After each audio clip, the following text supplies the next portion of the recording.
네, 형제 자매 여러분 안녕하십니까?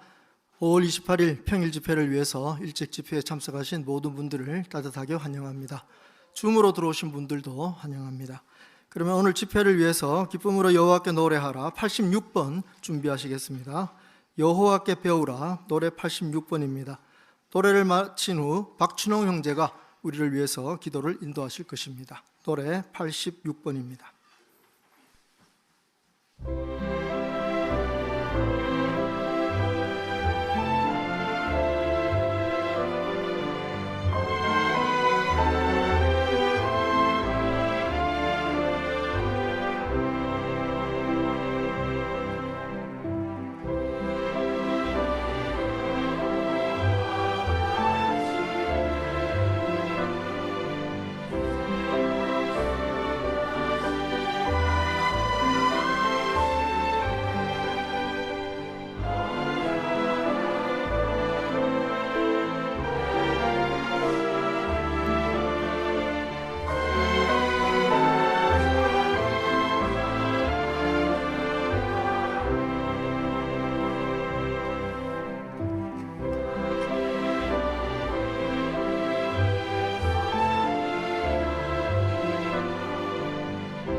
네, 오늘 집회에서 우리는 여호와께 무엇을 배우게 되겠습니까?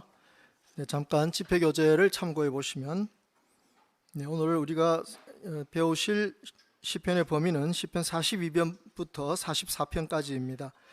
여기 잘 프로를 보시면은 교육이라는 단어가 오늘 집회의 전체적인 흐름의 주제어라는 것을 알 수 있습니다. 그래서 앞에 10분 연설을 통해서 하느님의 교육, 이것을 어떻게 잘 활용할 수 있을 것인가를 교훈받게 될 것이고, 나중에 그리스도인 생활 집회에 가서 보시면 아주 중요하게 직업과 교육을 선택할 때 지혜로운 결정을 내리라는 프로에서 우리 자녀들을 어떻게 교육시킬 것인가, 특히 세속 교육과 관련해서 어떤 원칙을 지킬 것인가 하는 점을 배우게 될 것입니다. 이렇게 하나님의 교육, 또 세속 교육에서 우리가 올바른 성경적 균형을 잡을 수 있도록 하는 오늘 집회 프로그램은 매우 유익할 것으로 기대됩니다. 잘 경청하셔서 많은 유익 얻으시기 바랍니다. 자, 그러면 첫 번째 프로를 즐기시죠. 성경에 담긴 보물 부분의 첫 번째 연설은 하느님의 교육을 온전히 활용하십시오입니다. 10분간 이윤혁 형제가 연설할 것입니다.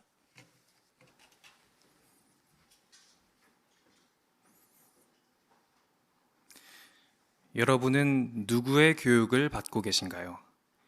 이 연설의 주제에서 들으신 것처럼 우리는 여호와 하느님의 교육을 받고 있습니다. 예언자 이사야는 하느님을 위대한 스승이라고 표현했는데요. 여호와께서는 온 우주의 창조주로서 그분의 수많은 피조물들, 특히 사람들을 교육해 오셨습니다. 우리에게 그분의 영감받은 말씀인 성경을 주셨고 예수 그리스도와 천사들을 사용해 교육하시죠. 또한 충실하고 슬기로운 종을 임명해 우리에게 필요한 영적 양식과 교육 프로그램들을 마련하십니다. 하지만 그러한 교육들을 얼마나 잘 활용할지는 우리 각자에게 달렸습니다. 이사야 48장 18절에서 여호와께서는 우리가 그분의 명령, 즉 교육에 주의를 기울인다면 우리의 평화가 강처럼 되고 의가 바다 물결처럼 될 것이라고 말씀하셨습니다. 그러면 어떻게 하느님의 교육을 잘 활용해서 유익을 받을 수 있을까요? 다양한 방법들이 있지만 오늘은 두 가지를 살펴보겠습니다. 첫 번째 방법은 다른 사람들과 함께 여호와를 숭배하는 것입니다. 우리가 연합하여 숭배를 드릴 수 있는 어떤 기회들이 있을까요? 먼저 오늘과 같은 집회가 있겠죠. 그리고 더 많은 사람들이 모이는 대회도 있습니다. 반대로 비교적 적은 사람들과도 함께 할 수 있는 전파 활동과 개인적인 교제도 우리가 연합해서 회중과 함께 숭배할 수 있는 좋은 기회가 됩니다. 그 중에서 집회에 대해 더 생각을 해볼까요? 우리는 집회에서 듣는 시기적절한 영적 양식을 통해 교육과 격려를 받습니다. 물론 혼자서 출판물을 연구하거나 JW 방송을 통해서도 교육과 격려를 받을 수 있습니다. 하지만 이러한 것들이 집회에서 함께 모여서 숭배를 드리는 것을 대체할 수는 없습니다. 왜냐하면 우리가 함께 모여야만 다른 사람들이 우리의 말을 직접 듣고 우리의 진심 어린 확신, 미소, 인사를 통해 격려를 받을 수 있기 때문입니다. 또한 집회는 우리가 형제 자매들에게 개인적 관심과 사랑을 나타낼 수 있는 기회도 됩니다. 뿐만 아니라 집회를 통해 예수께서 회중을 인도하실 때 사용하시는 하느님의 성령의 도움도 받을 수 있습니다. 성령은 우리가 세상의 영을 저항하고 올바른 길로 걷도록 걷는데 꼭 필요한 것이죠. 이처럼 다른 사람들과 함께 여호와를 숭배하는 것은 하느님의 교육을 온전히 활용하는 데 아주 중요한 역할을 합니다. 한 시편 필자는 그 점을 이렇게 표현했는데요. 시편 42편 4절과 5절을 한번 보시겠습니다. 시편 42편 4절과 5절입니다. 한때 나는 많은 무리와 함께 걸었는데 기뻐하고 감사하는 소리, 축제를 지키는 무리의 소리를 들으며 그들을 이끌고 하느님의 집을 향해 진지하게 걷곤 했습니다. 이런 일들을 떠올리면 내 영혼을 쏟아놓지 않을 수 없습니다. 어찌하여 내가 절망하는가? 어찌하여 이렇게 내 속이 뒤끓는가? 하느님을 기다려라. 나는 여전히 그분을 나의 위대한 구원자로 찬양하리라. 네, 이 시편 42편을 쓴 레위인은 어떤 이유로인가 유배 생활을 하고 있었습니다. 그래서 과거에 장막에서 숭배하던 시절을 아주 그리워하고 있었죠. 이 필자에게 무엇이 도움이 됐을까요? 보신 것처럼 그는 과거에 백성들과 함께 숭배를 드렸던 경험을 떠올렸습니다. 그래서 계속 여호와를 찬양하고 그분을 기다릴 수 있었죠. 우리도 이 시편 필자처럼 여러 가지 어려움, 박해나 반대나 건강상의 어려움으로 인해 회중과 떨어져서 지내게 될 수 있습니다. 그럴 때 형제 자매들과 함께 숭배를 드리고 즐거운 교제를 나누며 느꼈던 기쁨을 기억한다면 견딜 힘을 낼 수 있을 것입니다. 물론 처음에는 이러한 기억 때문에 더 괴로울 수 있습니다. 하지만 이러한 기억은 여호와께서 우리의 도피처시고 우리가 그분이 구원하실 때를 기다려야 한다는 점을 생각나게 해줄 것입니다. 따라서 기회가 있을 때 우리 동료 그리스도인들과 잘 연합해서 숭배해야겠습니다. 가능하다면 더 온전한 유익을 위해 형제 자매들과 직접 만날 수 있는 이러한 대면 방식으로 그렇게 하시기 권해드립니다. 하느님의 교육을 온전히 활용하는 두 번째 방법은 개인 연구를 하기 전에 기도하는 것입니다. 하느님의 말씀을 공부하기 전에 기도해야 하는 중요한 이유는 무엇일까요? 사파를 함께 보시죠. 보시는 것처럼 농부는 씨를 뿌리기 전에 쟁기질을 해서 밭을 고르게 만듭니다. 이 쟁기질은 한 해의 농사를 시작하는데 꼭 필요한 단계인데요. 풍성한 소출을 낼 수 있도록 밭을 준비시켜 주기 때문입니다. 우리의 기도가 어떻게 이러한 쟁기질과 같은 역할을 할까요? 기도는 우리가 하느님의 말씀을 잘 받아들일 수 있도록 우리의 마음을 준비시켜 줍니다. 우리는 하느님의 말씀을 단지 연구하는 것을 공부하는 것이 아닌 숭배의 일부로 여겨야 합니다. 집회를 시작할 때 기도하는 것처럼 개인 연구를 하기 전에 여호와께 올바른 정신 태도와 성령을 구하는 기도를 해야 합니다. 오랫동안 선교인으로 봉사하고 있는 바버라 자매는 이렇게 말했습니다. 나는 성서를 읽거나 연구하기 전에 항상 기도부터 합니다. 그러고 나면 여호와께서 나와 함께 계시고 내가 연구하는 것을 좋게 보신다는 걸 느낄 수 있죠. 네, 기도는 단순히 심리적 효과를 주는 것이 아닙니다. 바버라 자매의 경험처럼 여호와께서 우리의 곁에 계시고 그분이 주시는 실제적인 도움을 느낄 수 있게 해주죠. 따라서 개인 연구하기 전에 여호와께서 우리 각자에게 하시는 말씀이 무엇인지 분별하고 그것을 실천할 수 있는 힘을 달라고 꼭 기도해야겠습니다. 지금까지 살펴본 것처럼 우리는 다른 사람들과 함께 모여 여호와를 숭배하고 개인 연구를 하기 전에 기도함으로 그분의 교육을 더 온전히 활용할 수 있습니다. 하지만 이에 더해서 꼭 필요한 것이 있는데요. 그게 무엇일까요? 그 점을 시편 43편 3절을 통해 확인해 보겠습니다. 시편 43편 3절입니다. 당신의 빛과 당신의 진리를 보내주시어 그것들로 나를 이끌어 당신의 거룩한 상과 웅장한 장막으로 인도해 주십시오. 여기 보시면 여호와께서 빛과 진리를 통해 우리를 인도하신다고 했네요. 네, 하느님의 교육은 우리를 인도해 줍니다. 세상의 영을 저항하고 하느님의 표준이라는 길을 잘 걸어서 신세계라는 목적지로 도착할 수 있도록 우리를 인도해 주죠. 목적지로 인도해 준다고 하니 내비게이션이 생각나지 않으신가요? 내비게이션은 우리가 가고자 하는 장소로 정확하게 안내해 주죠. 그런데 이 내비게이션의 안내를 어쩔 때는 따르고 어쩔 때는 따르지 않는다면 우리가 목적지에 잘 도착할 수 있을까요? 그렇지 않겠죠. 마찬가지로 하느님의 교육을 통해 받는 인도를 어쩔 때만이 아니라 우리 삶의 모든 부면에서 적용하기 위해 노력해야 합니다. 그렇게 하면 여호와께서 마련하신 길로 잘 벗어나지 않고 충실하게 걸을 수 있을 것입니다. 집회교재에 나오는 사파를 함께 보실까요? 네, 형제 자매들이 지역대회에 참석해서 프로그램을 즐기는 모습이죠. 앞에 있는 자매들의 표정을 한번 보시죠. 프로그램을 통해 베풀어지는 여호와의 인도와 교육을 통해 영적으로 강해지고 있는 것이 느껴지지 않습니까? 네, 이러한 대회나 집회, 신권 학교와 같은 교육은 우리가 올바른 동기를 갖고 영적 목표를 세우고 그리스도인으로서 여러 가지 책임을 수행하는 데 큰 도움을 줍니다. 설령 우리가 많은 어려움과 시련을 겪어도 우리가 한 헌신에 따라 살 수 있는 꼭 필요한 힘을 줄 것입니다. 그러므로 저를 포함해서 여기 계신 모두가 매일 하느님의 말씀을 읽고 정기적인 개인 연구를 하고 회중에서 다른 사람들과 함께 숭배를 드리고 기도로 여호와께 의지함으로 삶의 모든 부면에서 하느님의 교육을 온전히 활용하시기 바랍니다.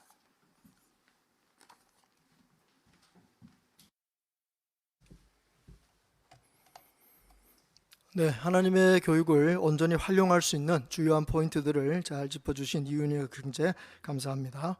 자, 그러면 이제 영적 보물찾기 프로를 같이 참여하실 수 있겠습니다. 사회는 김의연 형제가 수고하시겠습니다.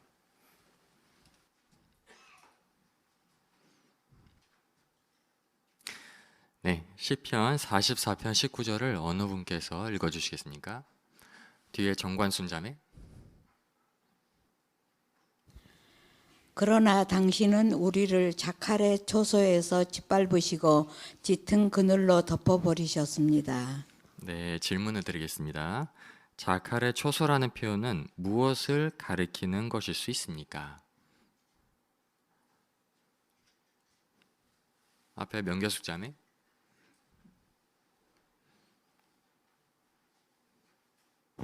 자칼은 작은 동물이지만 육식을 하기 때문에 전쟁터에서 인육을 먹나 봅니다.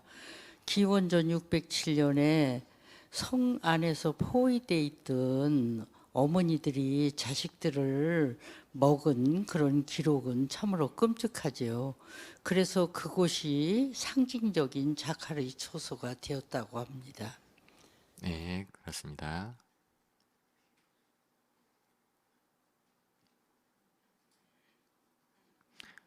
홍대일 형제. 네, 통찰책을 보면 자칼은 들깨의 일종이고 썩은 고기를 먹고 산다고 합니다. 또 황량하고 적막한 지역에 살기 때문에 성경에서 자칼의 행동 영역은 사람이 살지 않는 완전히 황폐한 상태를 나타내는 데 비유적으로 사용됩니다. 네, 감사합니다. 다음 질문을 보겠습니다. 이번 주 성경 읽기를 통해 어떤 영적 보물을 발견했습니까? 앞에 장현진 형제.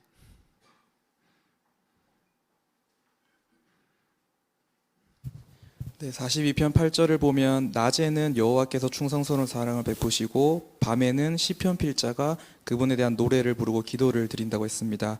우리도 조용한 밤 시간에 하루를 곰곰이 생각해 보면 여호와께서 어떻게 충성스러운 사랑을 나타내주셨는지 알게 될 것입니다. 낮에는 여호와께서 사랑을 보여주셨다면 밤에는 우리가 사랑을 보여드릴 기회인 것 같습니다. 네, 그렇습니다. 뒤에 이진희 자매.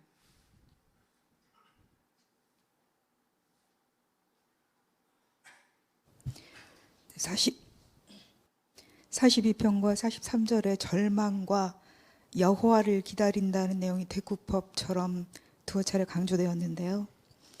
43장 1절에서는 그와 관련해서 그분께 자신의 판단을, 자신에 대한 재판, 판단을 여호와께 맡겨야 된다는 해법을 제시하고 있습니다.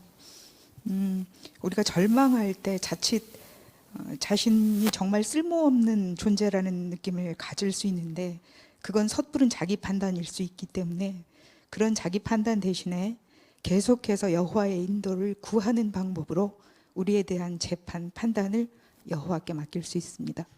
네. 민혜원 자매. 앞에 민혜원 자매.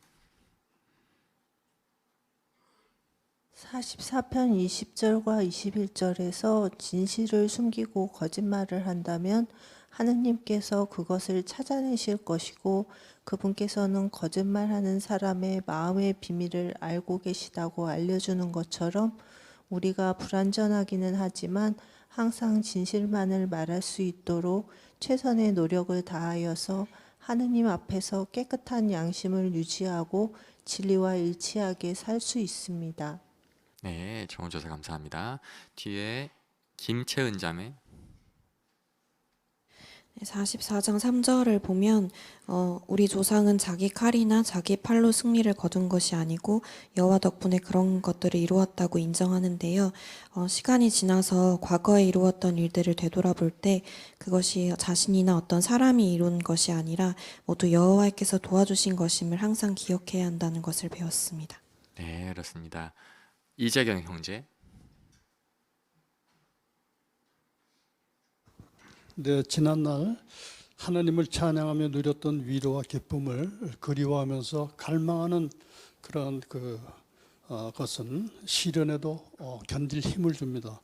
우리도 오늘처럼 이 아름다운 회관에서 동료들과 어깨를 나란히 하며 하나님을 섬기는 기쁨은 앞으로 어떤 시련에도 견딜 힘이 될 것입니다. 네, 그렇습니다.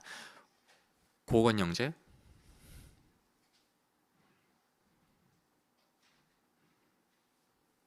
42편 9절을 보면 이 레위인은 여호와를 바위인 것처럼 안전하게 보았지만 적들에게 쫓김을 받았을 때 자기가 버림받은 것 같다라는 생각을 했습니다. 이처럼 믿음이 강한 사람이었지만 그는 자신의 시련이 닥치자 잠시 초점을 잃은 것 같은데요.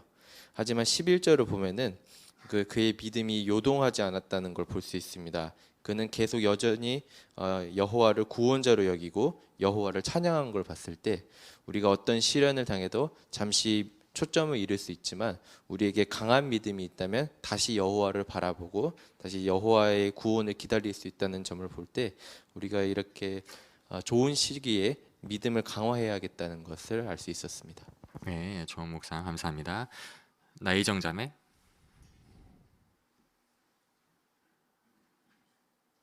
네, 42편 4절에서 필자가 자유롭게 여호와를 숭배했던 한때를 그리워한 것처럼 모든 사람에게는 찬란하게 기억되는 한때가 있습니다.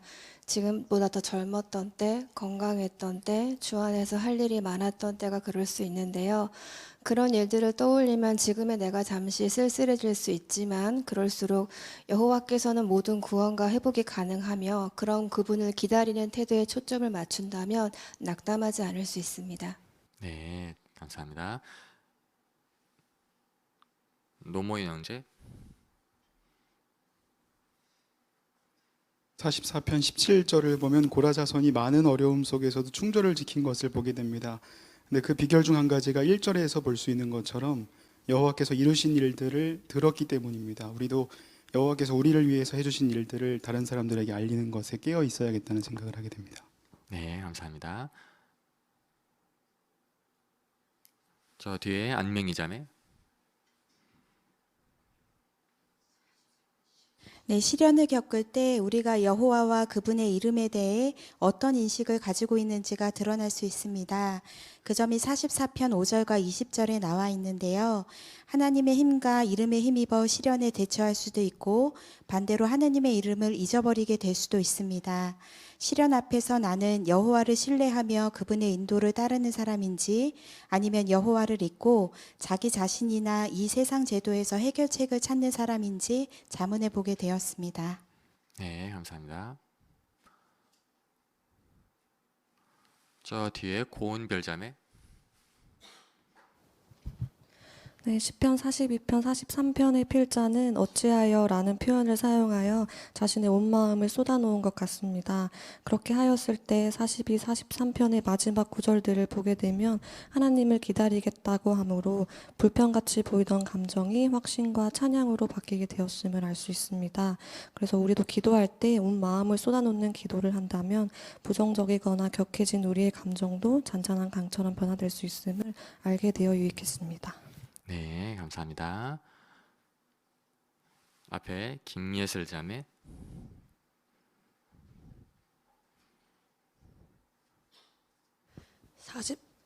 44편 8절의 시편 필자는 여호와께 온종일 찬양을 영원히 감사를 드리고 싶다고 말합니다. 사람이 여호와께 영원히 찬양과 감사를 드리려면 찬양을 받으시는 여호와와 찬양을 드리는 사람이 둘 다 영원히 존재해야 합니다. 영원부터 영원까지 계시는 여호와의 경외로움, 그리고 우리까지 영원한 생명의 희망을 주신 여호와의 사랑에 관해 생각해 보게 되어 유익했습니다. 네, 좋은 묵상 감사합니다. 안주리 자매. 네, 43장 3절 4절에 보면은 그 유배된 아삽의 후손이 자신이 겪는 어려움 속에서도 잠깐이라도 미래에 있을 희망, 또 참승배가 회복되었을 때 찬양을 드리는 모습을 연상하는 것 같아 보입니다. 우리도 지금 겪는 어려움에 둘러싸여 있는 것 때문에 미래에 있을 희망을 깜빡 잊는 일 없이 늘 깨어 있어서 여호와께 항상 감사와 찬양을 드릴 때 그때를 기대하는 그런 마음을 갖는 것이 좋을 것 같다는 생각을 해봤습니다. 네, 감사합니다. 네, 이렇게 해설에 참여해 주신 모든 분들께 감사드립니다.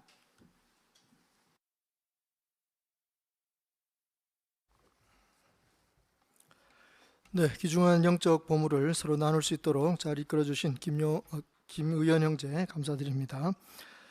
자, 그러면 이제 오늘의 성경 낭독을 같이 즐기시죠. 같이 시편 44편 1절부터 26절까지 펴시고 김병희 형제 낭독하실 때 같이 읽어보시겠습니다.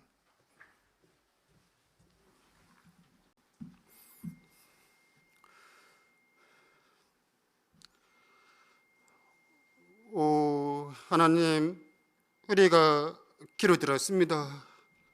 오랜 옛날 우리 조상들이 살던 때 당신이 이루신 일을 조상들이 상세히 이야기해 두었습니다. 당신은 당신의 손으로 민족들을 몰아내고 우리 조상을 거기에 살게 하셨으며 민족들을 쳐부수어 쫓아내셨습니다. 우리 조상은 자기 칼로 땅을 차지한 것도 아니요 자기 팔로 승리를 거둔 것도 아니었습니다. 당신의 오른손과 당신의 팔과 당신 얼굴의 빛 덕분이었으니 당신이 그들을 기뻐하셨기 때문입니다. 하나님, 당신은 나의 왕이십니다. 야곱의 온전한 승리를 명령해 주십시오. 우리가 적자자들을 당신의 힘으로 물리치고 우리를 대적하여 일어나는 자들을 당신의 이름으로 짓밟을 것입니다. 나는 내 활을 신뢰하지 않으며 내 칼은 나를 구원할 수 없습니다. 우리를 적자들에게서 구원하시고 우리를 미워하는 자들이 굴욕당하게 하신 분은 당신이십니다. 우리는 하나님께 온전히 찬양이 드리고 영원히 당신의 이름에 감사를 드리겠습니다. 그러나 이제 당신은 우리를 버려 굴리고 당하게 하시며 우리 군대와 함께 나가지 않으십니다. 당신이 우리를 적자자들 앞에 불러나게 하시니 우리를 미워하는 자들이 닥치는 대로 뺏어갑니다. 당신은 우리를 잡아먹기 양처럼 넘겨주시고 민족들 가운데 흩어 버리셨습니다. 당신의 백성을 헐값으로 파시니 팔아서 아무 이익도 보지 못했습니다. 당신은 우리를 이웃에게 치읓거리가 되게 하시고 주위에 있는 자들에게 비웃음거리와 놀림거리가 되게 하십니다.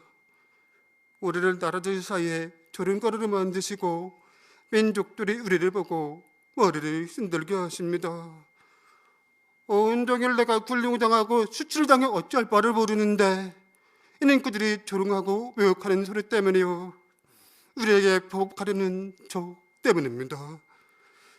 이 모든 것이 우리에게 닥쳤으나 우리는 당신을 잊지 않고 당신의 계약을 어기도 않았습니다. 우리의 마음이 빗나가지 않았고 우리의 발걸음은 당신의 길에서 벗어나지 않습니다.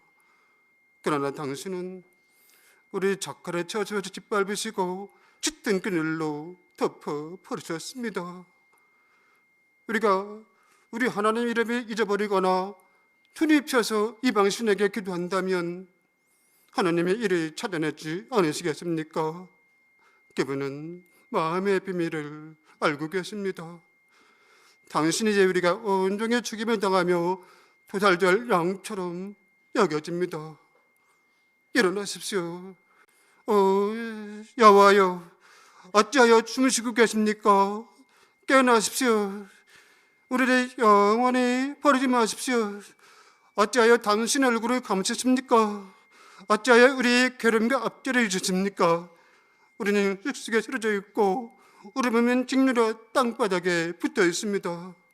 일어나 우리를 도와주십시오. 당신의 순수한 사랑으로 우리를 구출해 주십시오.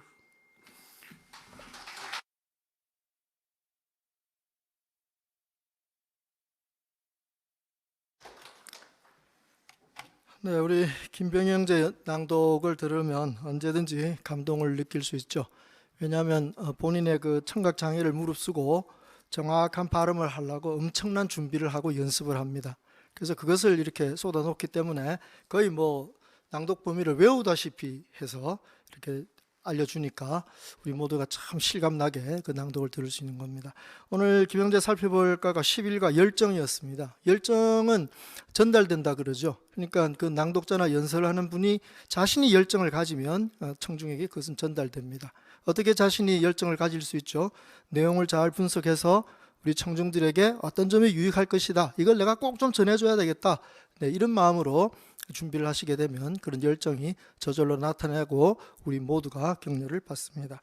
오늘 우리 김형제의 낭독도 역시 아주 열정적으로 정말 생기 있게 낭독했습니다. 필요한 부분에서 손짓도 하고요. 제가 옆에서 보니까 재밌는 건 발이 움직이더라고요. 네, 발이 이렇게 여러분은 못 보셨겠지만 그만큼 열정을 쏟아서 낭독한 것을 볼 수가 있습니다. 정말 좋은 낭독 감사합니다. 자, 그러면 이제 야외봉사에 힘쓰십시오 부분으로 들어가겠습니다. 먼저 대화 시작하기, 호별 방문에서 대화를 시작하는 장면입니다. 김미정 자매가 전도인이시고 조수영 자매가 보조자이십니다. 안녕하세요. 저도 교회 다니는데요. 그러시군요. 성서를 보고 계시는 분을 만나 뵙게 돼서 반가워요. 교회 다니신 지 오래되셨어요? 오래됐죠. 아, 그러시다면 하늘에 가실 소망을 가지고 계시겠네요? 당연하죠. 네, 성서 마태 5장 3절에서도 영적 필요를 느끼는 사람들이 하늘에 간다고 하더라고요. 그런데 바로 그 아래를 보니까 이런 내용이 있더라고요. 5장 5절 제가 읽어드릴게요. 성품이 온화한 사람들은 행복합니다. 그들이 땅을 상속받을 것이기 때문입니다. 여기 보니까 성품이 온화한 사람들이 하늘을 상속받는다고 했나요? 아니요. 땅을 상속받는다고 했네요. 성경에 이런 말도 있네요. 주기도문 아시죠? 네. 거기에 보면은 하느님의 뜻이 하늘에서 이루어진 것처럼 땅에서도 이루어달라고 기도하잖아요. 그렇죠.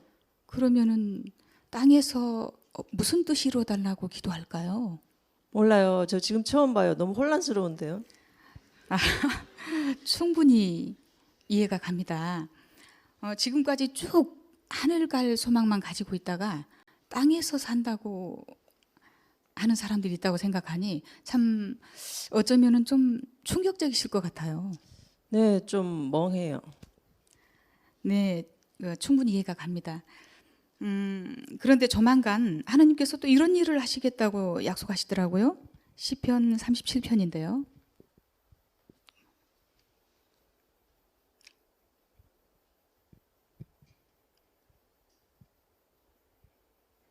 음, 37편 10절 11절 좀 읽어주시겠어요?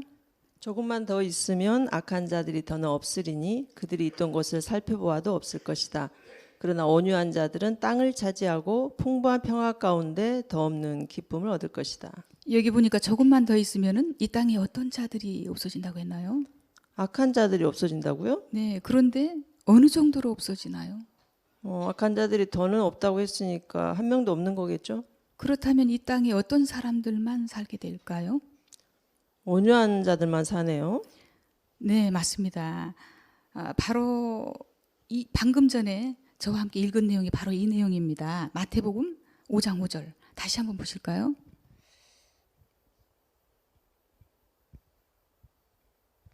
여기를 다시 한번 낭독해 주시겠어요? 성품이 온화한 사람들 행복합니다. 그들이 땅을 상속받을 것이기 때문입니다. 그러네요. 온화한 사람들이 땅에서 사네요. 아니, 그러면 누가 하늘로 가요? 그러게요. 누가 하늘로 갈까요? 그렇다면은 그들이 하늘에 가서 무슨 일을 할까요? 분명히 마태 5장 3절에서도 알려준 것처럼 하늘로 갈 사람들이 있다고 하는데 이 점을 저랑 성서로 함께 살펴보도록 하시지요. 아마 이틀 후 이 시간 어떠세요? 네, 좋아요.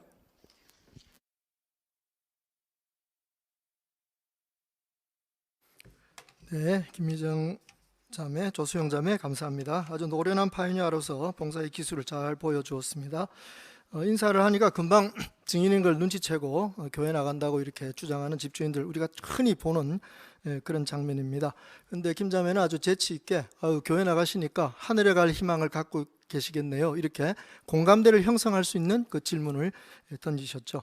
그러니까 그분은 이제 당연한 것으로 생각했는데 그럼 성과 하나 보자고 해서 마태 5장을 이제 소개를 했습니다. 거기서 이제 상당히 의문이 생기게끔 되었고 그걸 해결해주는 그런 성구를 차분하게 제공해 주었습니다.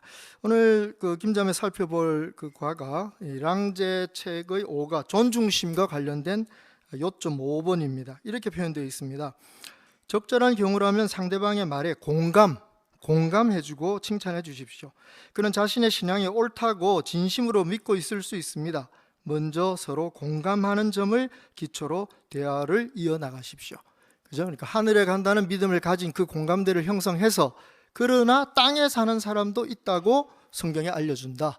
네, 이렇게 제안을 했습니다. 그래서 그것을 차례차례 추리를 잘 하시고 마지막에는 성경 연구를 제안함으로써 오늘 지침들을 잘 따라주셨습니다. 잘 준비해 주신 김미정 자매, 조수영 자매 감사합니다. 자, 이제 두 번째 시련은 관심이 자라도록 돕기인데 재방문을 이제 집으로 간 장면입니다. 호벨 방문이라고 되어 있는데 이건 재방문 장면입니다. 자, 공개강연에 초대하도록 지침이 내려 있는데요. 어떻게 전개하는지 보도록 하시죠. 정원숙 자매가 준비하셨고 이영희 자매가 보조자이십니다.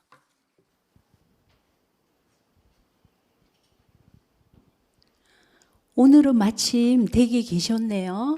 네, 내가 너무나 바빠서 집에 있을 시간이 있어야죠. 많이 바쁘신가 봐요. 제가 며칠 전에 안 계셔서 편지를 남겨드렸었는데요. 아, 그 편지 새댁이 두고 가신 거구나. 제가 읽어봤어요. 손으로 직접 쓴 편지라서 또 글씨도 아주 이쁘게 써가지고 끝까지 읽어보게 되더라고요. 잘 읽어봤어요. 아유, 뭘요. 처음 뵙고 만나 뵐 수가 없어서 활짝 웃어주셨던 아주머니를 생각하면서 편지를 쓰게 되었어요. 아, 그러셨구나. 사실 저희 친정어머니가 좀 요즘에 몸이 안 좋으셔서 제가 도와드려야 되는 그런 입장이 됐어요. 사실 나도 늙어가는데 엄마를 돌보려니까 좀 지치고 힘이 들긴 해요. 아, 그러셨군요. 많이 힘드시겠어요. 요즘은 100세 시대라고 해서 대부분의 사람들은 오래 살고 싶어 하잖아요. 하지만 건강하게가 아니라 아프고 병들어서 오래 살면 행복한 게 아니잖아요. 그렇죠. 그런데 아주머니, 원래는 사람들이 늙고 병들고 죽도록 프로그램 되지 않았다고 해요. 혹시 이런 얘기 들어보신 적 있으세요? 아니요, 처음 들어본 소리예요. 아무리 건강 관리를 잘한다고 한들 여태까지 다 죽었잖아요. 맞아요. 그렇게 생각하실 수도 있죠. 그런데 지금보다 훨씬 과학이 발전하면 언젠가 사람들이 영원히 살 수 있는 날이 올까요? 이건 제 말이 아니고요. 제가 즐겨 읽는 책에서는 이런 말이 있더라고요. 여기 좀 보시겠어요? 하느님께서 사람들의 마음속에 영혼이라는 개념을 넣어두셨다라고 했죠. 만약에 심각한 병에 걸리면 우리는 어떻게 하나요? 그냥 체념하고 죽기를 기다리나요? 아니죠. 병원에도 가고 약도 먹고 살려고 많이 노력하죠. 맞아요. 하느님께서 사람들에게 죽지 않고 계속 살고자 하는 열망을 넣어주셨기 때문에 우리가 할 수 있는 모든 일을 하는 거죠. 그런데 하느님께서 우리에게 영원히 살고 싶은 마음만 넣어주시고 100세도 못 살고 죽게 하신다면 과연 그것이 사랑이 있는 행동일까요? 그렇지는 않은 것 같아요. 또 다른 구절 하나를 여기도 좀 보실래요?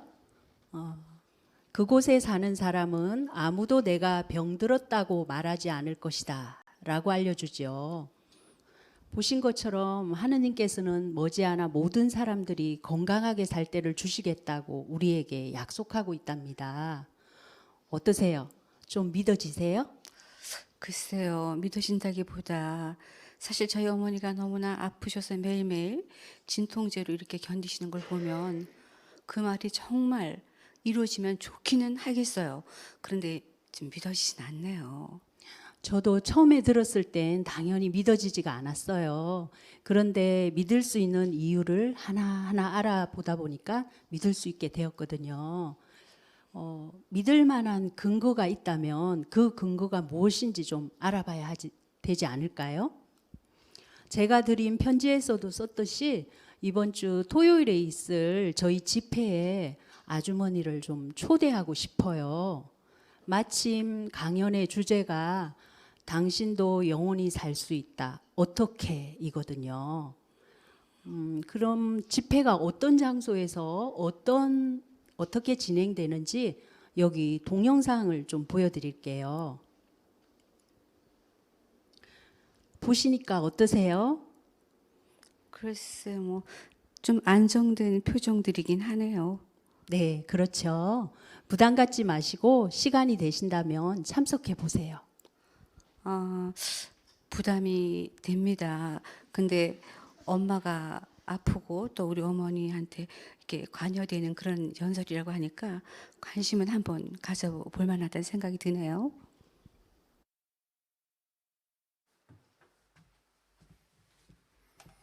네, 정은숙 자매, 이영희 자매 감사합니다. 정은숙 자매는 언제나 우리 자매들의 복장에 아주 단정하고 모범적인 그런 복장을 보여주십니다. 감사합니다. 자, 오늘 연설에서 살펴볼 점은 랑제 7과 끈기의 요점 5번입니다. 이렇게 표현되어 있습니다. 긍정적인 생각을 가지십시오. 상대방이 집에 거의 없거나 항상 바쁘다고 해서 그가 관심이 없다고 속단하지 마십시오. 네, 오늘 정자매는 이 점에서 아주 중요한 실용적인 방법을 보여주었습니다. 방문했지만 사람이 없으니까 편지를 남겨놓았고 그것이 오늘 대화에서 보듯이 집주인에게 감동을 주었습니다. 그래서 이 재방문을 할 때 사람들을 잘 만나기 힘든 상황은 분명히 현실적으로 나타나고 있지만 우리가 그것을 어떻게 극복할 것인가 이런 점을 여러 가지로 생각해 볼 수 있는데 오늘 한 가지 편지를 남겨놓는 방법 이미 우리가 잘 하고 있지만 오늘 그런 장면을 잘 보았습니다. 이 점을 잘 활용하도록 하셔서 끈기 있게 재방문을 하는 것이 얼마나 중요한지 같이 생각해 보도록 하십시다. 정답에 좋은 실현 보여주셔서 다시 한번 감사드립니다. 자, 그러면 이제 연설을 듣도록 하겠습니다. 오늘 연설의 재료를 다 기억하시기 바랍니다. 연설의 재료는 랑제 부록 가 요점 4번입니다. 그 주제는 모든 사람이 아프지 않고 건강해질 것입니다 라는 주제입니다. 이 주제를 우리 지혜준 형제가 어떻게 우리에게 전달해 주는지 주의 깊이 들어보시기 바랍니다.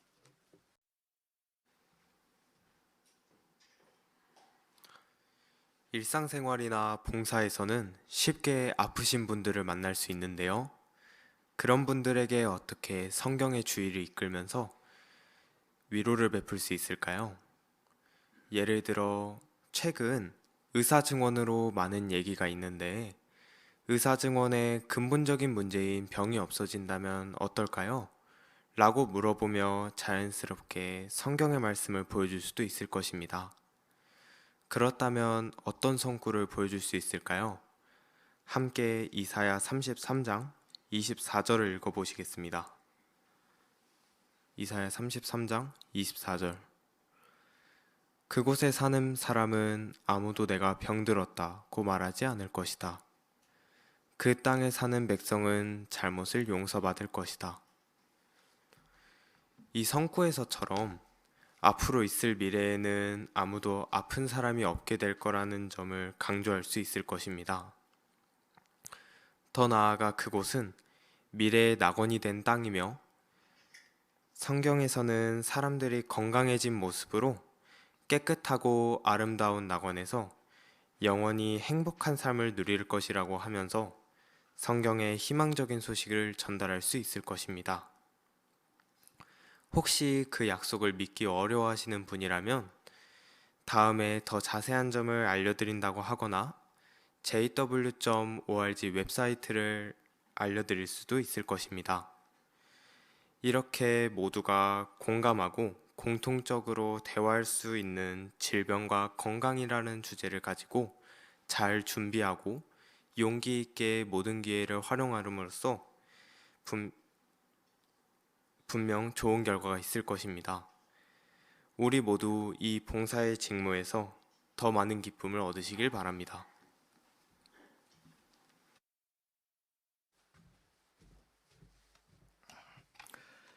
네, 지영재 아주 좋은 연설 감사합니다.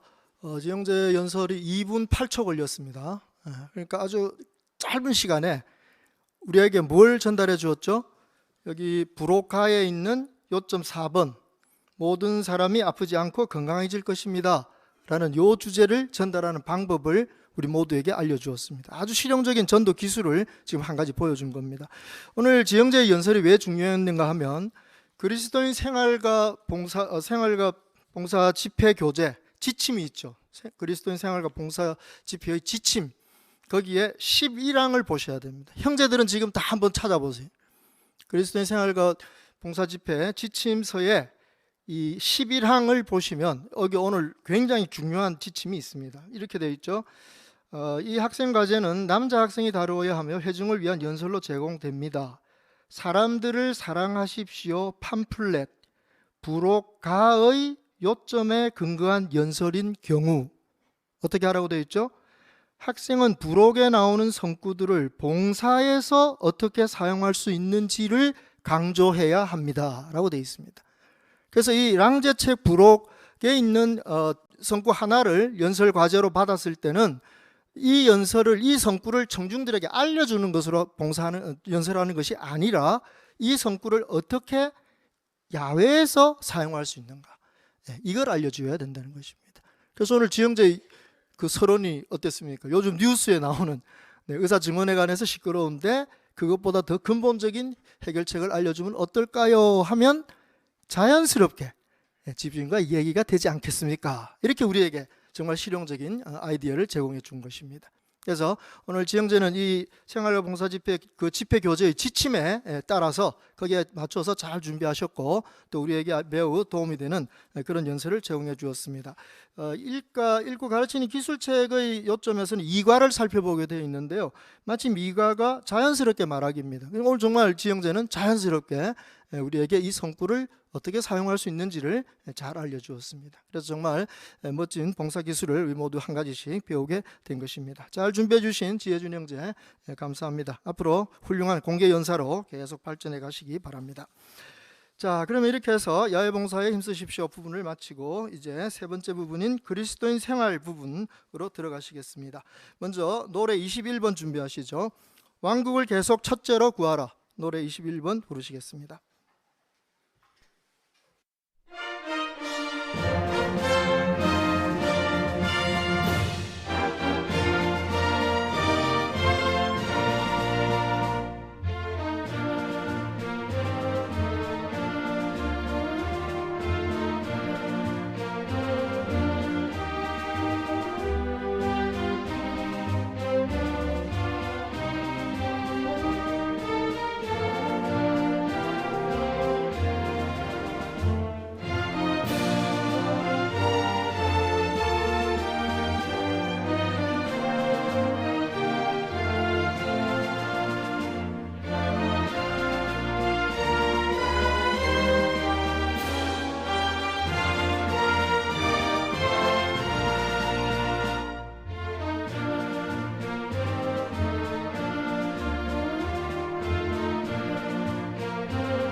네, 오늘 그리스도인 생활 부분 첫 프로는 우리의 그 세속 교육과 관련된 결정을 할 때 지혜롭게 결정하도록 권고하는 프로입니다.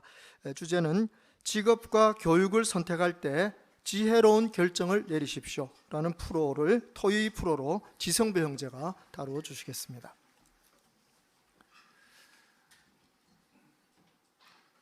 우리 모두는 살아가면서 크고 작은 수많은 결정을 내리게 됩니다.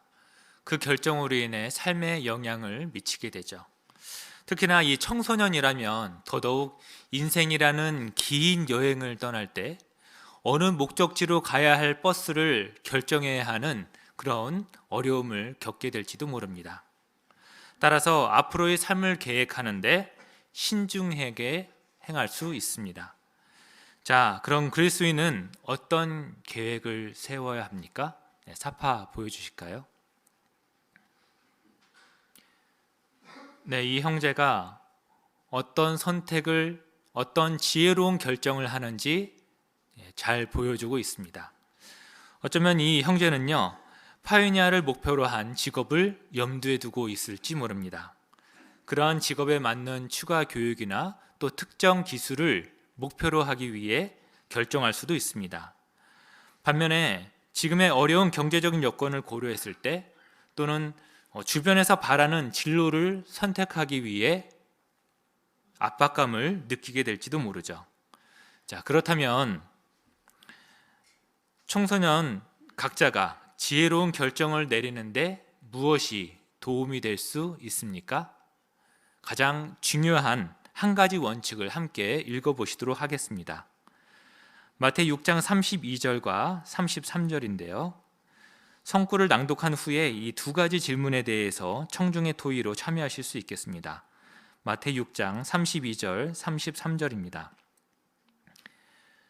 그 모든 것은 이방 사람들이 열렬히 추구하고 있는 것입니다. 하늘에 계신 여러분의 아버지께서는 그 모든 것이 여러분에게 필요하다는 것을 알고 계십니다. 33절, 그러므로 왕국과 그분의 의를 계속 첫째로 구하십시오. 그러면 그분이 그 모든 것을 여러분에게 더해 주실 것입니다. 네, 우리가 잘 아시는 성구이지요. 자, 그런데 이 성구가 직업과 교육에 대해 중요한 결정을 내리기 전에 분명한 영적 목표를 갖는 것이 왜 중요함을 알려줍니까? 네, 저 뒤에 신충심 자매요. 네, 성구에서 설명하는 것처럼 여호와께서는 우리 각자의 필요를 너무나도 잘 아십니다. 따라서 왕국과 그분의 의를 계속 첫째로 구하면, 즉 영적인 목표를 우선순위에 둔다면 모든 것을 더해 주실 것이라고 약속하셨습니다. 따라서 우리가 영적인 분명한 목표를 갖는 것이 정말 유익할 수 있습니다. 네, 감사합니다. 이 앞에 전이슬 자매요. 네, 분명한 영적 목표를 세워놓는다면 직업이나 교육에 관한 결정을 내릴 때 이 결정이 나의 영적 목표에 어떤 영향을 미칠 것인지, 또 하나님과의 관계에는 어떤 영향을 줄 것인지 고려하게 해주고, 그로 인해 영적인 것을 앞자리에 두는 지혜로운 결정을 내리는 데 도움이 됩니다. 네, 감사합니다. 네, 김성진 자매요. 네, 6장 33절에서 계속 구하라는 그리스어는 끊임없이 계속되는 행동을 나타내는 동사의 형태인데요. 예수께서는 우리가 단지 얼마 동안만 영적인 것을 추구하다가 이후에는 자기 자신을 이롭게 하는 다른 일을 추구해도 괜찮다고 말씀하신 것이 아닙니다. 그러므로 우리의 자녀들이 평생을 걸쳐 계속적으로 영적인 활동을 자신의 삶에서 우선순위에 둘 수 있는 직업을 가질 수 있게 지금부터 직업과 교육 같은 중요한 결정을 내리기 전에 분명한 영적 목표를 갖게 돕는 것이 매우 중요합니다. 네, 우선순위에 중점을 둬야 되겠네요. 그러면 다음 질문 드리면요. 부모라면 이 자녀가 마태 6장 32절, 33절을 적용하도록 어떻게 도와줄 수 있을까요? 네, 박미정 자매요. 한 가지 방법은 마태 6장 32, 33절의 말씀을 부모가 실천함으로 가르칠 수 있습니다. 부모는 생활에서 중요한 결정을 내릴 때 영적인 일을 우선순위에 둠으로 자녀에게 좋은 본이 될 수 있을 것입니다. 네, 감사합니다. 네, 송현수 자매요. 네, 또한 부모뿐만 아니라 여호와의 축복을 먼저 경험한 모든 봉사자들이 청소년들에게 이러한 도움을 줄 수 있는데요. 여호와께서 어떤 분이신지, 그분이 어떤 일들을 또 어떤 축복들을 해주셨는지를 말해줄 수 있을 것입니다. 네, 감사합니다.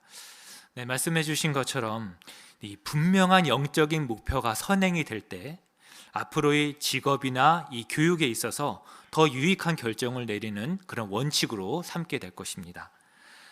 하지만 너무 다양한 진로가 고민이 될 수도 있겠죠. 또 현재 이르기까지 경제적인 어려움 때문에 고민하고 힘들어했을지도 모릅니다. 또 가족 성원이 기뻐할 만한 진로를 선택하도록 계속 압박을 가했을지도 모르죠. 자, 이러한 결정을 내리기 전에 다음에 세 가지 주의점을 꼭 기억할 수 있겠습니다. 한 가지는요, 경제적 안정과 명성을 얻기를 원하는 욕망을 조심할 필요가 있다는 사실입니다. 세상 사람들이 좋아하고 추구하고자 하는 그런 물질적인 부나 명성이 하나님의 뜻을 행하는 것일까요? 네, 그렇지 않을 것입니다. 오히려 여호와를 섬기는 일에서 빗나가게 할 수도 있고요. 또 그 욕망조차 하나님과 가까워지는 것이 아니라 더 멀어지게 할 수도 있다는 사실을 기억할 필요가 있겠습니다. 또 한 가지는 돈이 많다는 이유만으로도 왕국을 첫째로 구하는데 어려움을 느끼게 될 수 있습니다. 예수께서는 누가 18장 24절과 25절에서 부자가 하나님의 왕국에 들어가는 것이 어렵다라고 말씀하시면서 낙타가 바늘기에 빠져나가는 것과 같다라고 표현하신 것을 보면 그 점을 알 수가 있습니다. 이미 이룬 물질적인 부유함을 지키기 위해서 자신의 목표로 한 영적인 것을 소홀히 하거나 또는 걸림돌로 여기게 될 수 있기 때문에 그렇습니다. 또 마지막으로 물질적 부를 추구하면서 영적인 부까지 추구하는 것은 사실상 불가능하기 때문에 그렇습니다. 물론 전혀 불가능하다라고 할 수는 없겠지만 영적으로 또 물질적인 부를 동시에 추구하는 그런 조그만한 과정에서조차도 모든 활력과 시간을 사용할 수 없기 때문에 그렇습니다. 따라서 예수께서는 종의 예를 사용하셔서 하나님과 재물을 함께 섬길 수 없다라고 명확하게 말씀하실 수 있었던 것입니다.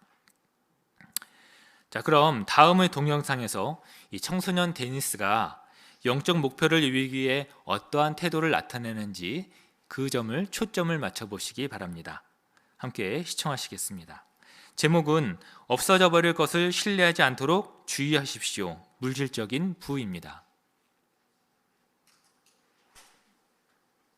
난 오늘도 그분과 내 미래를 만들어가. 야, 취업 설명회 갈 거야? 아니, 안 가. 너 고등학교 졸업하고 알바하면서 파요니아 하려는 건 알겠는데. 알겠는데 뭐? 오늘 광고회사 사람들도 온대. 거기도 시간제 일자리 많을걸? 뭐 그러려나? 데니스, 넌 거기 소질 있잖아. 그 회사들이 뭐 나쁜 영상 만드는 것도 아니고. 그니까 가서 얘기해봐. 알았어. 한번 가볼게.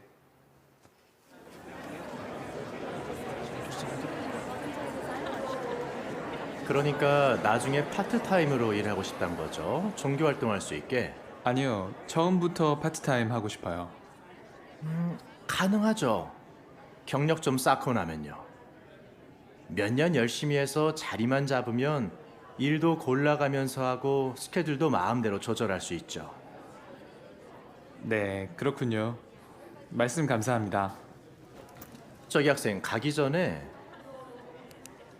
우리 회사 들어오면 보통 첫 해 이 정도 받아요. 한마디만 해주면 어디 가서 이 정도 벌긴 쉽지 않아요. 잘 생각해봐요. 감사합니다.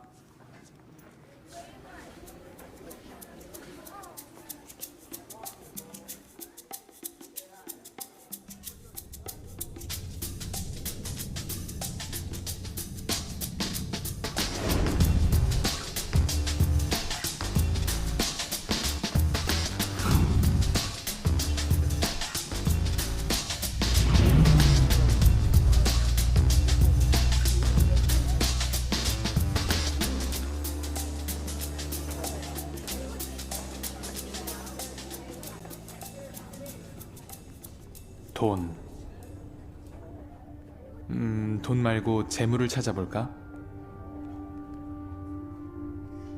잠언 23장 4, 5절. 재물을 얻으려고 애쓰지 말고 멈추어 이해력을 보여라. 재물에 눈길을 주는 순간 그것이 더는 그 자리에 없으니 틀림없이 독수리처럼 날개가 돋아 하늘로 날아가 버린다.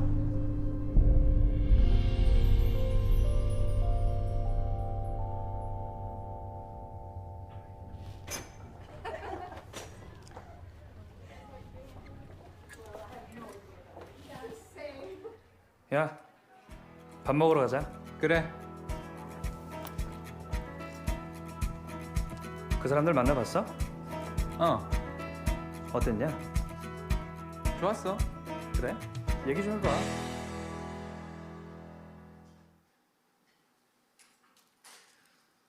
네, 동영상에서처럼 이 데니스 형제가 잠언 23장 4절과 5절의 이 성구를 적용해서 지혜로운 결정을 내리는데 그러면 어떻게 도움이 되었을까요? 네, 참여하실 수 있겠습니다.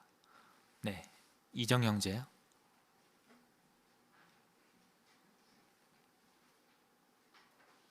네, 그 성구에 의하면은 재물에 관심을 두는 순간 독수리 날개가 돋아서 날아가 버린다.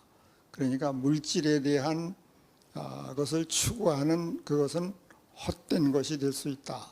이런 결론에 이를 수 있으므로 이 젊은이는 영적인 왕국을 첫째로 변하지 않는 그것에 초점을 둬야 되겠다 하는 결심을 내리는 데 도움이 된 것 같습니다. 네. 옆에 정기의 자매요.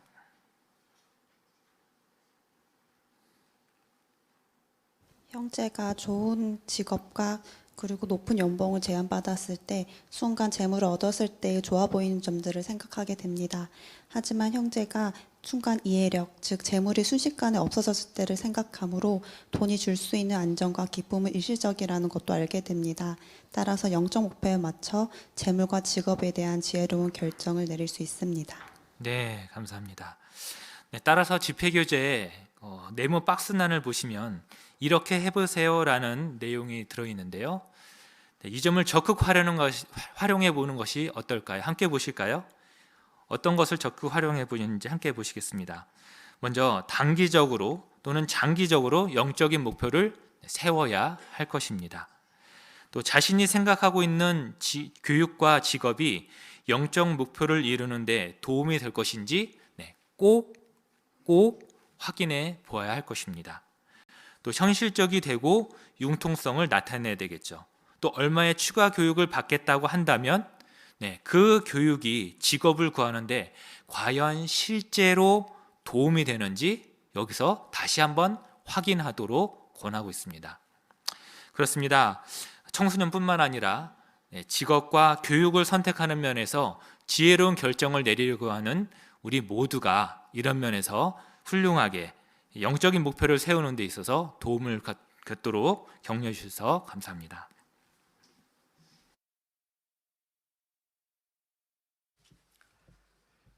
예, 지성배 형제, 자녀들을 양육하는 아버지의 입장에서 이 직업과 교육을 선택하는 데 대한 지혜로운 결정을 내리는 방법 잘 설명해 주셨습니다.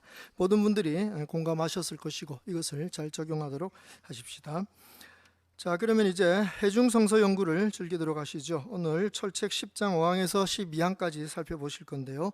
사회는 이정 형제께서 하시고 낭독은 이완 형제가 수고할 것입니다.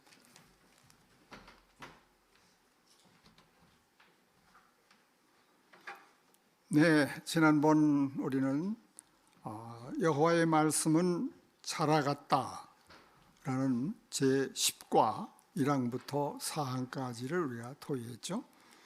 네, 그 내용 가운데 4항에 보면은 베드로가 투옥을 당하게 되죠. 그리고 아그리빠는 그를 처형할 결심을 하게 됩니다. 이런 환경에서 과연 베드로는 어떤 생각을 했을까요? 또 우리라면 어떤 그 생각이 들겠습니까? 네, 거기에 사항 중간에 보면은 두 가지 질문이 거기에 나와 있어요. 예수 그리스도의 진정한 제자들에게 정말 아무 희망이 없는 상황이 있겠습니까? 우리는 베드로와 그 동료 그리스도인들이 박해를 당할 때 나타낸 태도로부터 무엇을 배울 수 있습니까? 이런 두 가지 질문들이 있었어요. 오늘은 계속해서 이 두 가지 질문에 대한 답을 우리가 함께 고려해 보겠습니다.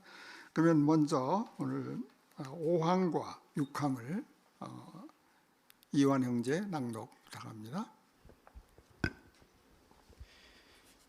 이 책의 앞장에서 살펴본 것처럼 이방인인 고넬료와 그의 가족이 개종한 일은 그리스도인 회중의 가슴 벅찬 일이었습니다.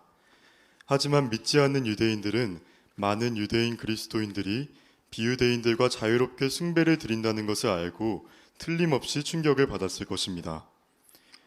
교활한 정치가인 헤롯은 이것을 유대인들의 환심을 살 수 있는 기회로 보고 그리스도인들을 박해하기 시작했습니다. 그는 분명히 사도 야고보가 예수 그리스도와 매우 가까운 사이였다는 것을 알게 되었을 것입니다. 따라서 헤롯은 요한의 형제 야고보를 칼로 죽였습니다. 이 일은 회중에 큰 시련이 되었습니다. 야고보는 다른 사도들이 보지 못한 예수의 변형과 그 밖의 기적들을 목격한 세 사람 중 한 명이었습니다. 예수께서는 야고보와 그의 형제 요한에게 불같은 열정이 있는 것을 보시고 그들을 천둥의 아들들이라고 부르셨습니다. 그러므로 회중은 담대하고 충실한 증인이자 사랑받는 사도를 잃은 것이었습니다. 네. 기억 질문. 왕인 헤롯 아그리파 1세는 왜 그리스도인 회중을 공격했습니까? 네, 오영재.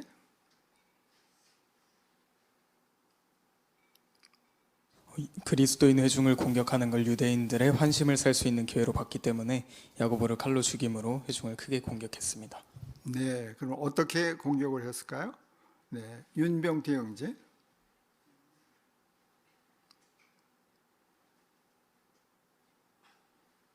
네, 헤롯 아그리파 1세는 믿지 않는 유대인들의 환심을 사기 위해서 그가 한 행동 중에 하나는 요한의 형제 야고보를 죽이는 일을 했습니다. 그렇게 해서 그 당시에 그리스도인 회중에 큰 시련을 겪게 했고 또 그렇게 함으로써 이제 그들 가운데 그 회중에 시련을 안겼을 뿐만 아니라 두려움을 갖게 되었고 아그리파 1세는 그것으로 인해서 이제 어떤 정치적인 야심, 야망을 이루는 그러한 관계로 발전시켜 나가게 됩니다. 네, 감사합니다. 네, 정구의 자매. 네, 사실 이것이 그 형제들한테 시련이 된 이유는 이 야고보는 다른 사도들이 보지 못한 예수의 변형과 그 밖의 기적들을 목격한 세 사람 중 한 명이었고 또 예수께서는 요한과 함께 야고보를 불같은 열정이 있는 걸 보시고 천둥의 아들들이라고도 부르셨기 때문에 회중은 정말 이러한 담대하고 충실한 증인인 사랑받는 이 사도를 잃은 것이 정말 큰 시련이 되었습니다. 네, 감사합니다. 그럼 여기 그 마가 5장 37절로 42절에 야고보는 그 밖의 기적들을 목격한 세 사람 중 한 명이다 그랬는데 그 밖의 기적이라고 하는 것을 무엇을 의미하는 것으로 설명했습니까? 네, 왕금숙 자매.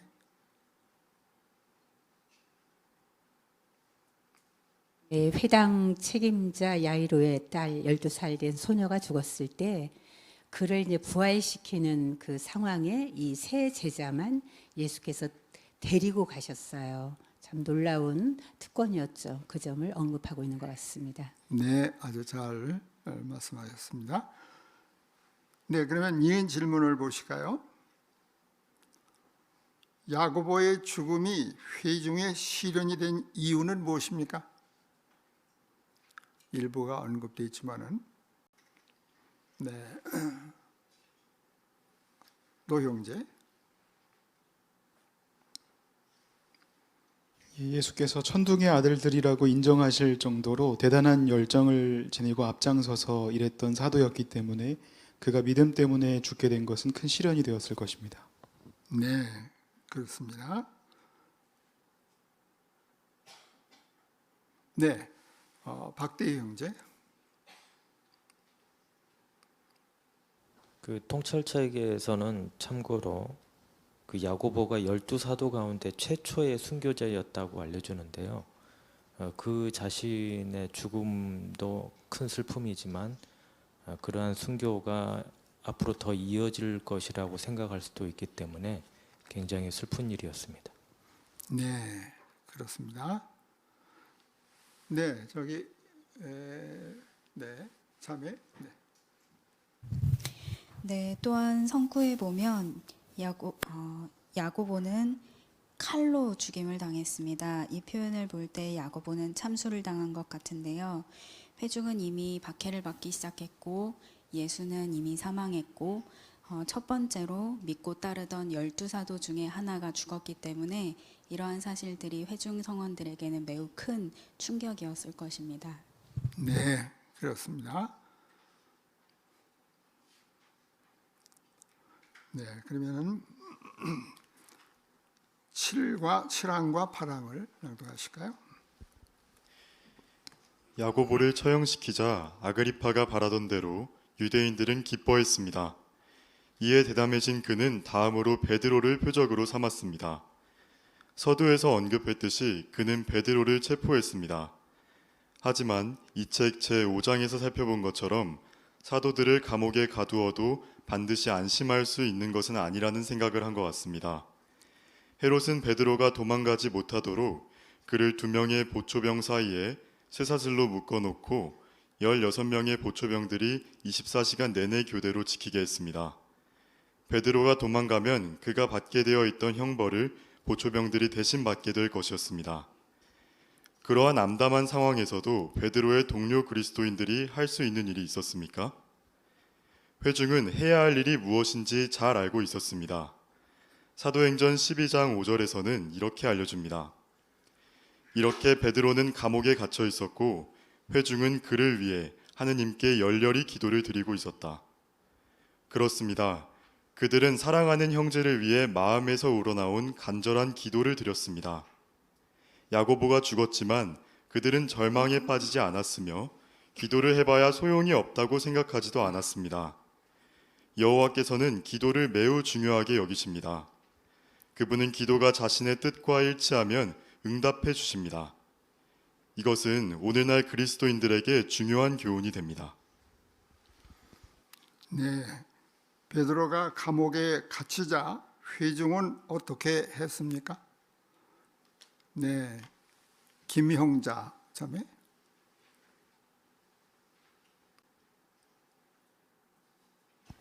사랑하는 형제를 위해 마음에서 우러나온 간절한 기도를 드렸습니다. 네, 또 이정순 자매.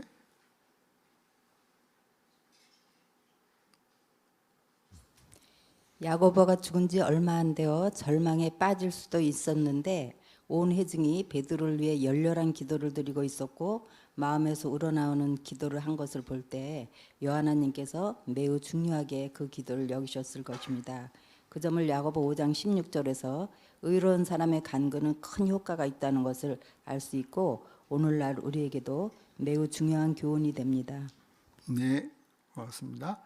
네, 노은영 자매. 네, 사도행전 12장 5절을 보면 열렬히 기도를 드리고 있었다는 진행형이 나옵니다.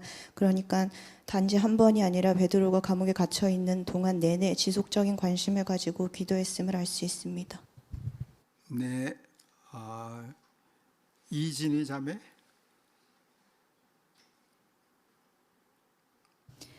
네, 야고보의 순교가 회중을 절망에 빠뜨리지 않은 이유는 순교했다는 것은 충절을 타협하지 않은 결과이기 때문입니다.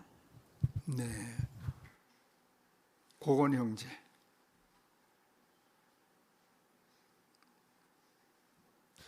네, 정말 본이 되는 점인데요.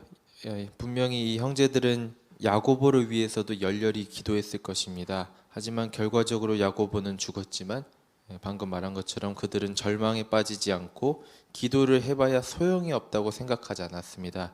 그렇기 때문에 베드로를 위해서도 믿음을 가지고 열렬히 기도할 수 있었습니다. 네, 그렇습니다. 백은경 자매. 네, 어떨 때 우리가 기도하는 게 과연 효과가 있을까 하고 이제 포기하는 그런 상황이 있을 수 있습니다. 이 항에 언급된 것처럼요.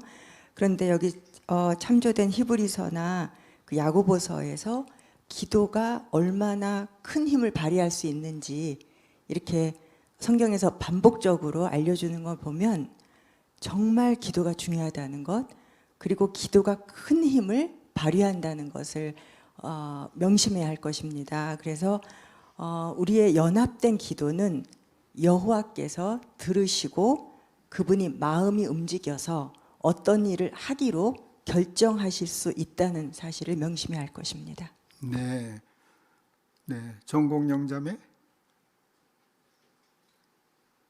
네, 히브리 13장 18, 19절에서는 바울이 감옥에 있을 때 자신을 위해 기도해 달라고 했습니다.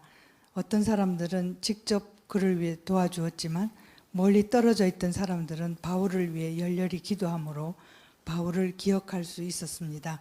베드로도 아마 회중이 자신을 위해 기도해 줄 것을 원했을 것입니다. 네, 감사합니다. 네, 민동춘 형제. 네, 금방 말씀하신 히브리 13장 19절에 기도해 주길 부탁한다는 표현에 대해서 그 연구 자료 가운데 보면은 이런 표현이 있더군요. 가까이 가십시오 책이었는데요. 여호와께서는 우리 기도에 마음이 움직여 원래는 하려고 하지 않았던 일을 하실 수도 있습니다. 그런 표현을 보고 좀 특별하게 느꼈습니다. 그러니까 우리가 기도가 간절할수록 여호와께서 계획하지 않았던 일들조차도 우리의 기도 때문에 어떤 일을 하실 수 있다는 것을 우리가 명심하면 좋을 것 같습니다. 네, 아주 좋은 말씀이십니다. 네, 명계숙 자매.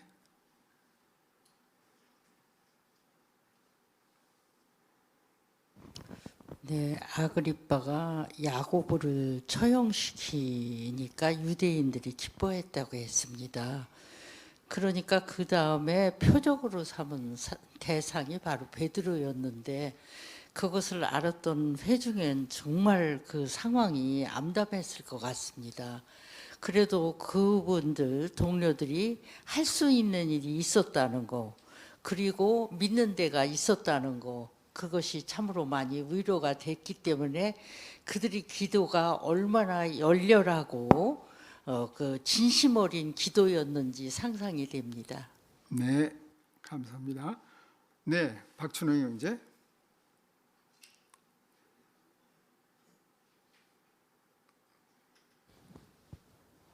타락 마지막에 보게 되면 이것은 오늘날 그리스도인들에게 중요한 교훈이 됩니다 라고 했습니다.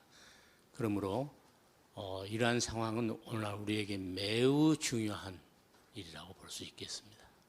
네, 좋은 점을 지적하셨어요. 그러면 78면 밑에 나와 있는 사파를 좀 띄워주실까요? 네, 그러면 이 사파를 좀 해설을 하실 분 계십니까?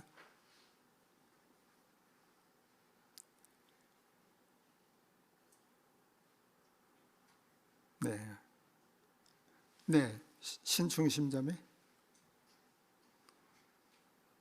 네, 우리가 그 JW 이건 뉴스룸에 보면 믿음 때문에 투옥된 우리 형제 자매들이 많이 있습니다.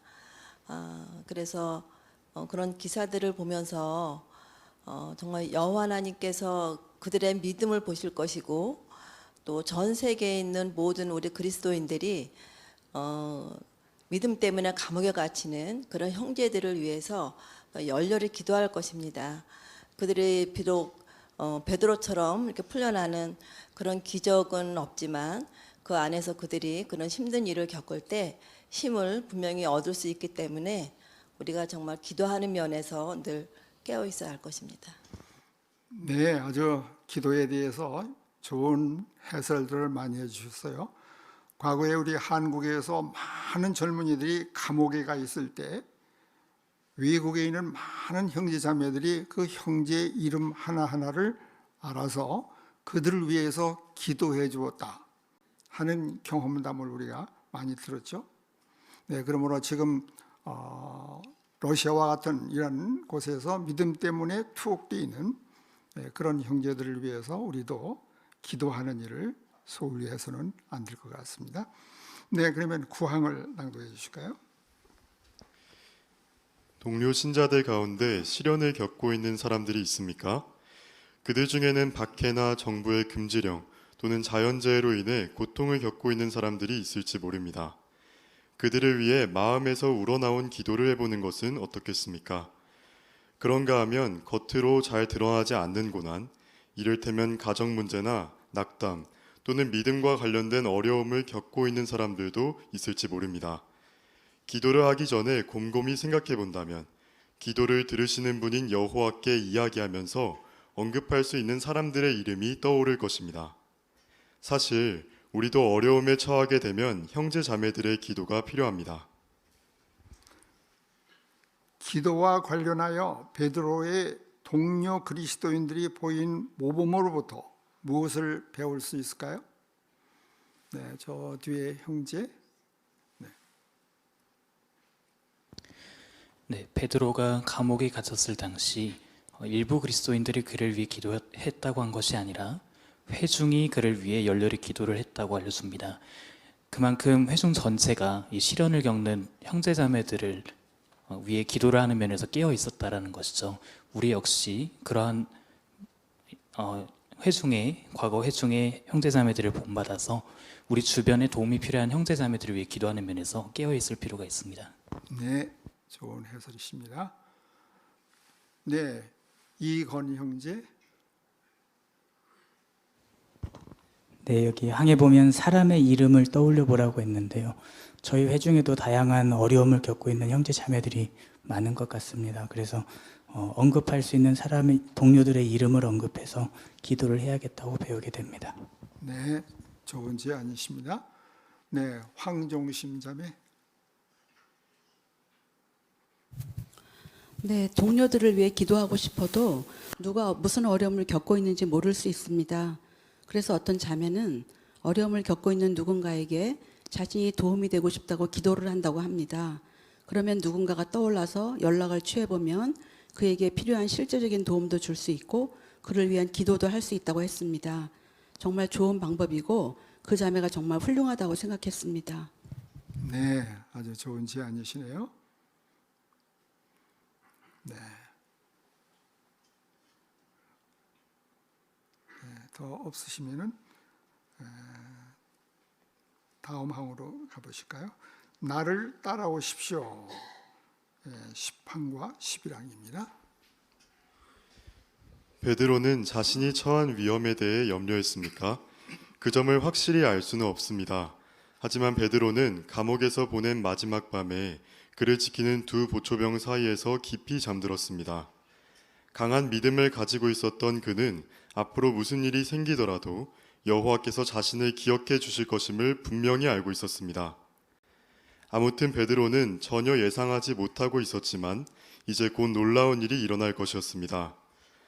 갑자기 밝은 빛이 감방 안을 가득 채웠습니다. 그곳에는 천사가 서 있었으며 그가 베드로를 급히 깨웠지만 보초병들은 천사를 보지 못한 것 같습니다. 베드로의 손에는 도저히 풀 수 없을 것 같은 쇠사슬이 채워져 있었는데 그 쇠사슬이 그냥 떨어져 나갔습니다. 천사는 베드로에게 다음과 같은 간단한 지시들을 연이어 했습니다. 어서 일어나십시오. 옷을 입고 신을 신으십시오. 겉옷을 입으십시오. 베드로는 즉시 그렇게 했습니다. 마지막으로 천사는 나를 따라오십시오 라고 말했으며 베드로는 그를 따라갔습니다. 그들은 감방을 나가 바깥에 있는 보초병들을 지나쳐 육중한 철문이 있는 곳으로 조용히 걸어갔습니다. 그들은 어떻게 이 문을 통과할 것입니까? 혹시라도 베드로가 그러한 생각을 했다면 그 의문은 곧 풀렸을 것입니다. 문 앞에 이르자 문이 저절로 열렸습니다. 그들은 순식간에 문을 통과하여 거리로 나왔고 천사는 사라졌습니다. 그곳에 혼자 남겨진 베드로는 그 모든 일이 환상이 아니라 현실임을 깨닫게 되었습니다. 그는 자유의 몸이 된 것이었습니다. 네. 여호와의 천사는 어떻게 베드로를 감옥에서 구해 주었습니까? 네, 염승호 형제. 그가 예상하지 못한 놀라운 방법으로 구해 주었습니다. 갑자기 밝은 빛이 감방 안을 가득 채웠는데 베드로는 볼 수 있었던 천사가 보초병들은 보지 못했고 그를 속박하고 있던 쇠사슬도 그냥 떨어져 나갔습니다. 네, 좋습니다. 네, 홍대일 형제.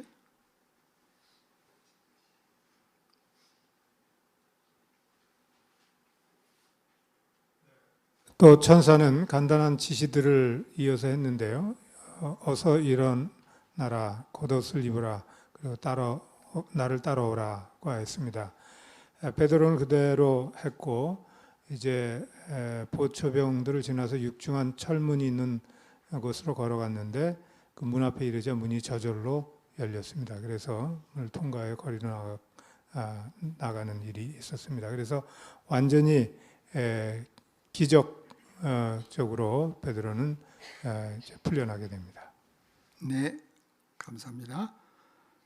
자, 이 내용은 성서 어디에 나오는 내용일까요? 네, 이 화정자매. 네, 사도행전 12장 7절로 11절에 이 내용이 나옵니다. 네, 그렇습니다. 그러면 네, 또 박민서 형제. 네, 저는 그 베드로의 믿음에 대해서 좀 생각해 봤습니다.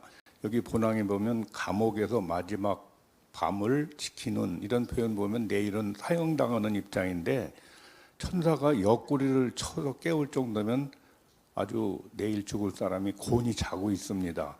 네. 저가 만약에 그 입장이라면 잠이 올까요? 그래서 이런 믿음을 가지고 있었기 때문에 12사도 중에 큰 일을 한 분이 없구나 하는 생각을 들었고 더 큰 일을 하기 위해서 여호와께서 천사를 통해서 그를 구출해 주시지 않았나 하는 생각이 들었습니다. 네, 아주 좋은 점을 언급하셨네요.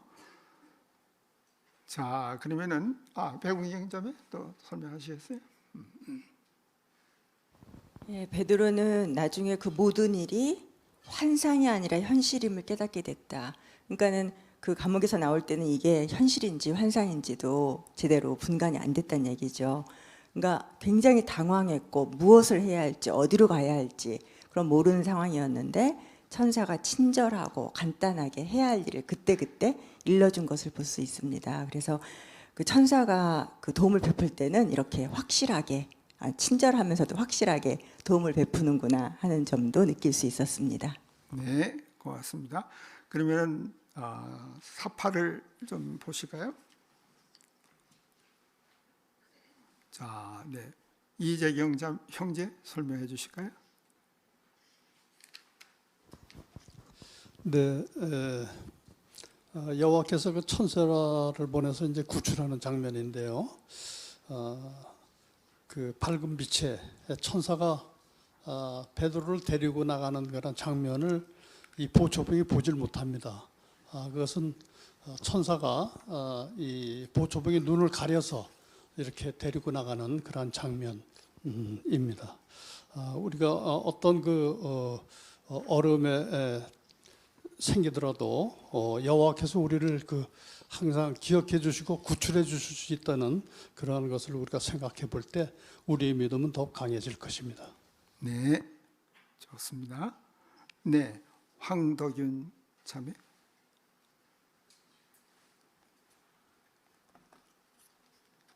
네, 이 과를 예습하면서 정말 과거에 베드로를 여호와께서 천사를 통해서 구해 주셨는데 우리도 정말 아버지를 의지하면 끝까지 우리가 믿음으로 그분이 우리를 도와주신다는 확신을 더 갖게 되었습니다. 네, 고맙습니다. 네, 그만하실까요? 이제 네, 다음 12항으로 가보시죠. 네. 여호와께서 자신의 종들을 구출하실 수 있는 무한한 능력을 가지고 계시다는 점을 생각해 보면 힘을 얻게 되지 않습니까? 베드로를 가둔 왕은 그 당시 역사상 가장 강력한 나라의 지원을 받고 있었습니다. 하지만 베드로는 감옥에서 그냥 걸어 나왔습니다. 물론 여호와께서는 자신의 종들 모두를 위해 그러한 기적을 행하지는 않으십니다. 야고보의 경우가 그러했고 예수께서 베드로에 대해 하신 말씀이 후에 성취되었을 때 베드로의 경우도 그러했습니다. 오늘날 그리스도인들은 기적을 통해 구출될 것으로 기대하지 않습니다. 하지만 우리는 여호와께서 변하지 않으신다는 사실을 기억합니다. 머지않아 그분은 자신의 아들을 사용하여 가장 빠져나오기 힘든 감옥인 죽음으로부터 수많은 사람들이 자유를 얻게 해주실 것입니다. 우리는 오늘날 시련을 겪게 될 때 그러한 약속으로부터 크나큰 용기를 얻을 수 있습니다. 네, 이완 형제의 훌륭한 낭독에 감사합니다. 여호와께서 베드로를 구출하신 일에 관하여 생각해 보면은 힘을 얻게 되는 이유는 무엇일까요? 네, 유소미 자매. 네, 여호와께서 베드로가 불가능해 보이는 것 같은 감옥에 갇혀 있었음에도 자신의 무한한 능력으로 방법들을 사용하셔서 구출해 주신 것을 봤을 때 우리 앞에 어떤 일이 일어날지는 모르지만 그 일이 어떻게 또 해결이 될지도 모르지만 걱정할 필요가 없겠습니다. 네, 감사합니다. 안주리 자매. 네, 베드로를 그렇게 기적적으로 걸어 나오게 하신 분도 여호와이십니다. 그리고 우리가 지금 섬기고 계신 분도 여호와이신데요. 실제 그 베드로처럼 쇠사슬이 손에서 떨어져 나가거나 마치 홍해의 바닷물이 갈라지거나 하는 기적은 지금은 일어나지는 않지만 동료 그리스도인이나 또 장로 형제들 또 어떤 경우에는 믿지 않는 사람들을 통해서도 기적처럼 빠져나갈 길을 마련해 주시는 분이 바로 여호와이시기 때문에 말라기 3장 6절에서 말하는 것처럼 그분은 변하지 않으시고 역시 우리를 위해서 구원의 손길을 보내고 계십니다. 네, 네, 배철이 형제.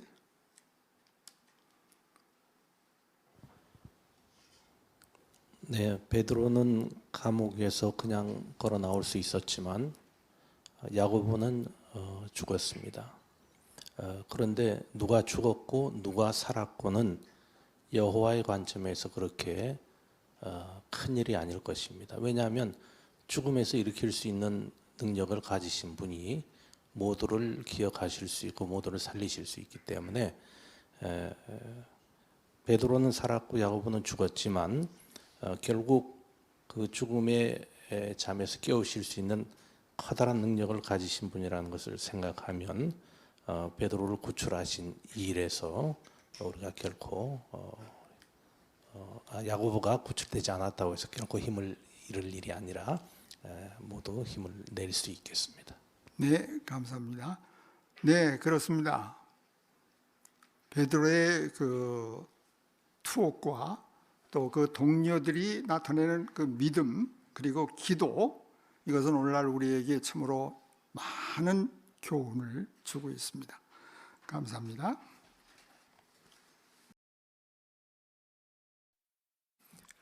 네, 감옥에 갇힌 베드로를 구출해 주신 여호와의 힘, 그것을 잘 깨달을 수 있도록 교훈해 주신 이정 형제 감사합니다. 그리고 참여해 주신 모든 분들 감사드립니다. 자, 오늘 집회를 통해서 우리는 어떤 교육을 받았습니까? 하나님의 교육을 온전히 활용할 수 있는 방법들을 배우셨죠. 집회나 대회 이런 같이 모이는 장소에서 하나님의 교육을 활용할 수 있다고 했습니다. 가능하다면 대면으로 그렇게 하라고 권유를 받았습니다. 또 개인 연구하기 전에 반드시 기도를 함으로써 하나님의 교육을 더 잘 활용할 수 있도록 제안받았습니다. 우리 모두가 오늘 받은 그러한 하나님의 교육을 활용하는 방법 이 점을 잊지 말고 적용하도록 하십시다. 또 그리스도인 생활 집회에서는 그 부분에서는 직업과 교육을 선택할 때 우리가 어떤 그 교육의 지침들을 잘 생각하고 지혜롭게 결정드려야 할 것인지 잘 살펴보았습니다. 여러 가지 실용적인 그런 제안들이 있었기 때문에 자녀들을 양육하시는 부모님들이라면 기억하시고 또 우리 청소년들 모두가 그 원칙들을 잘 기억하시면 좋을 것 같습니다. 정말 유익한 그런 교육들, 하나님의 교육과 또 세속 교육에 대한 균형 잡힌 그런 제안들을 받을 수 있었습니다. 자, 다음 주에는 어떤 내용을 배우게 될까요? 집회 교재를 잠깐 살펴보시면 다음 주 성구를 읽어오실 부분은 시편 45편에서 47편입니다. 아시겠지만 시편 45편 굉장히 중요한 성구죠. 굉장히 중요한 시편입니다. 시편 중에서도 이 예언이 우리하고 관련해서 어마어마하게 중요합니다. 이 시편 45편에 결혼식이 나옵니다. 왕의 결혼식 나옵니다. 근데 여기 다음 주에 살펴보는 그리스도인 생활 부분에 보시면 또 결혼이 나옵니다. 주제는 배우자에게 계속 애정을 표현하십시오. 우리의 결혼, 그러니까 왕의 결혼과 우리의 결혼 생활, 그래서 어떤 유익을 얻을 수 있는지 우리는 다음 주에 배우게 되실 것입니다. 그래서 잘 예습해 오신다면 아주 큰 유익을 얻으실 수 있을 것입니다. 자, 이렇게 해서 오늘 즐겁고 유익한 집회 모두 마치도록 하겠습니다. 마치는 노래 47번 여호와께 날마다 기도하라 준비하시겠습니다. 노래 부르신 후 우리 회중을 떠나는 노모현 형제가 마지막 기도를 인도해 주시겠습니다. 노래 47번입니다.